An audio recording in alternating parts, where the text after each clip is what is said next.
What up? It's your boy Wall Street, and I'm back. And today, I want to talk about my thoughts for the very, very early MVP race in the NBA this season. Because I've been hearing a lot of people talk about the Detroit Pistons and what Cade Cunningham's doing over there. Obviously, everybody's talking about Shai Gilgeous-Alexander too. OKC seems like they're going to repeat as champions. Nikola Jokic, obviously, also in everybody's front of mind when thinking about the MVP race. But I do think my two favorites thus far are Cade Cunningham and Nikola Jokic, because Cade Cunningham has just transformed this Detroit Pistons team from a team that was like 2-26, a year or two ago, going on 28-game losing streaks. Historic levels of losing. He's just turned this team around, right? And I think last year was a big step, obviously making the playoffs. And now the best team in the East after, 16 games. They're 14-2 on the season. That translates to a win percentage of 87.5%. It's crazy stuff. The Pistons are officially back in my mind, and Cade Cunningham is probably, 90% of that, right? Jalen Duren's obviously also had a big season thus far, doing his thing. But I do think we need to give Cade Cunningham his flowers, right? Because I do think when you look at the OKC situation, and Shai, obviously amazing player, in my opinion, the closest thing we have to Kobe Bryant, RIP, in today's, NBA. It's just point blank period. That's just how I feel about it. And I do think, though, if Shai, let's hope he doesn't go down with an injury, but if he did, I still think if you have Jalen Williams, you have Chet Holmgren, you have Lou Dort, you have Alex Caruso, you have all these guys on this team, AJ Mitchell, who's been phenomenal so far this season, I think the team still is a good team.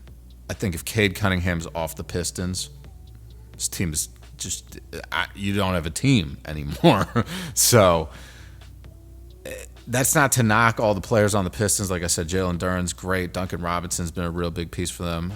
Dennis Jenkins has been great with Jay and Ivy out. So the team's just the team is good, but I just think Cade Cunningham, he's gotten better every single year. He's done his thing. He's improved yet again. He's currently averaging 27.4 points per game, 9.9 assists, 5.6 rebounds, 1.4 steals, almost a block a night, 0.8 blocks per night.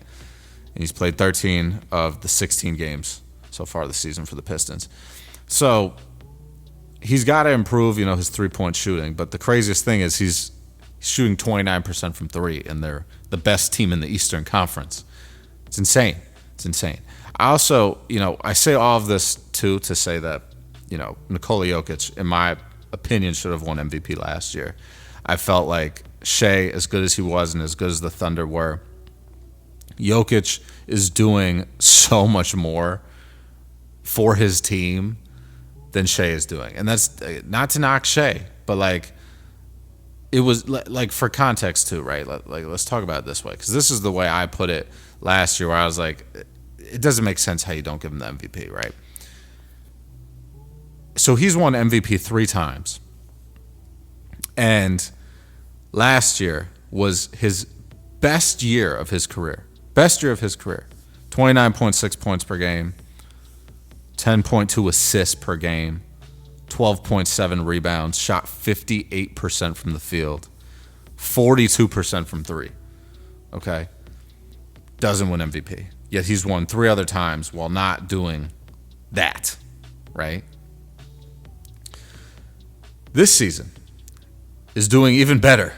He's averaging 30.4 points per game, 13 rebounds, and 10.8 assists. He's leading the league in rebounds and leading the league in assists.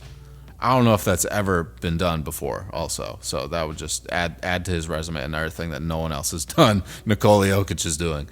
But I just think if season ended today, right, after 13 games, first of all, I'd be very upset because I wait all summer for the NBA to come back. But Nikola Jokic would have to be MVP. I don't care about all this voter fatigue, BS, and all that. It doesn't matter. Give it to the player that is the most valuable to their team, right? And obviously the team has to win, right? You're not, how valuable are you if you're not helping your team win? But Shea, as good as he is, I don't think you can give it to. I could see you giving it to Shea over Cade, but I can't see you giving it to Shea over Joker. But that's just me. But that's really, I mean, as far as other MVP candidates, obviously you have Luka. I was thinking, Wemby was going to be heavy in that race, but with the time he's already missing, with I think it's like a hamstring injury or something going on, I don't know. But he's missing a couple weeks for the Spurs. I just feel like if he misses any more time this season, he might not even meet the 65-game requirement to even be considered MVP. But obviously with what the Spurs are doing and, just the improvement over last year and Victor's contribution to that is obviously huge. So you don't have a defensive presence like him, I don't think, in the NBA ever before, right? Like, he's so nimble and agile while also being so just lanky and tall. It's just impossible to score when he's in the paint. And if you watch Spurs games too, like, you'll see there are players on the opposing team that will drive to the basket, see Victor's there in the corner of their eye, and just immediately turn around.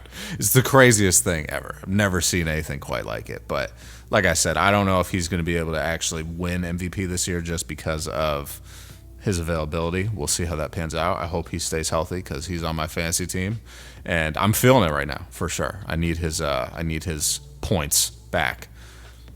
But my opinion, man, I think if it continues the way it's playing out right now, with the Pistons finishing as the best team in the Eastern Conference, I feel like Cade might never have a better opportunity to win it.